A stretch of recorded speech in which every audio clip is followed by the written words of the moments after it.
відбудеться. Тому що я і зараз ще допускаю, що Парижа не буде.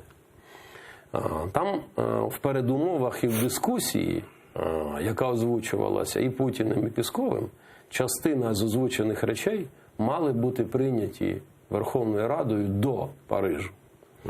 І я думаю, що оце як закінчиться оцей шквал по антисемітизму, почнеться атака, пов'язана із артпідготовка, пов'язана з Парижем.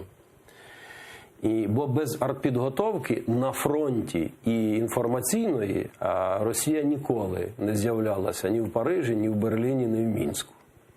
Це правило, тому що там принцип простий. Тільки силою можна змусити когось на якісь певні кроки. Тому, перше, президенту України треба готуватися до артпідготовки. Собственно, самі Нормандські соглашення – це плод іменно силового давлення і шантажу. Абсолютно правильно. Це перший момент. Другий. Тепер з точки зору змістовної. Тут є проблема життєдайності дальшої мінських домовленостей. І тому тактика така.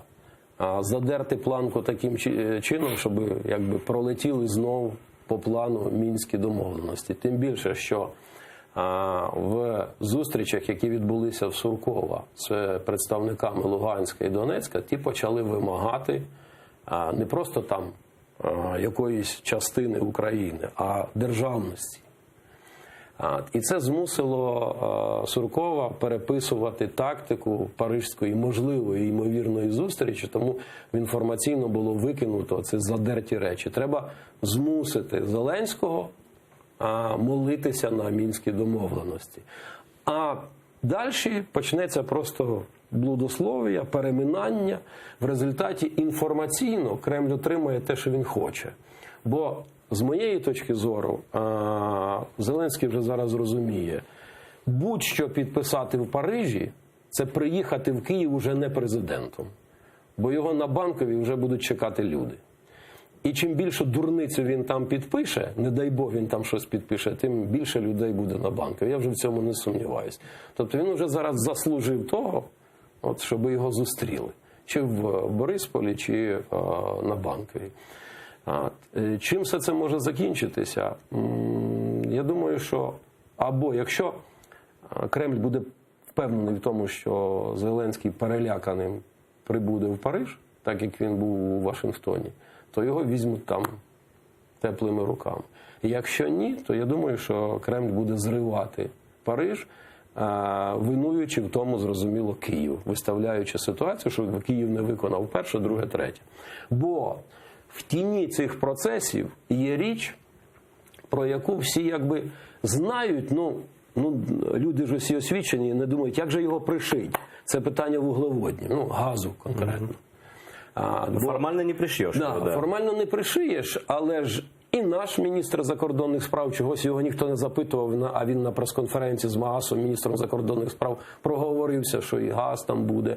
І пані Меркель про це заявила, тобто, і вже Пєсков про це говорить. Тобто, я розумію прекрасно, що в додатку до цього плану скажуть так, ось дивіться, ось вам ціна, правда буде так, як і з турками. Ось вам дали, а тут через деякий час забрали, щоб зговорчиві були. Да? І тому я очікую ще декількох речей і розраховую на те, що нерви не витримають. Нерви не витримають насамперед самого Зеленського. Тому що його будуть показувати як маріонетку Кремля.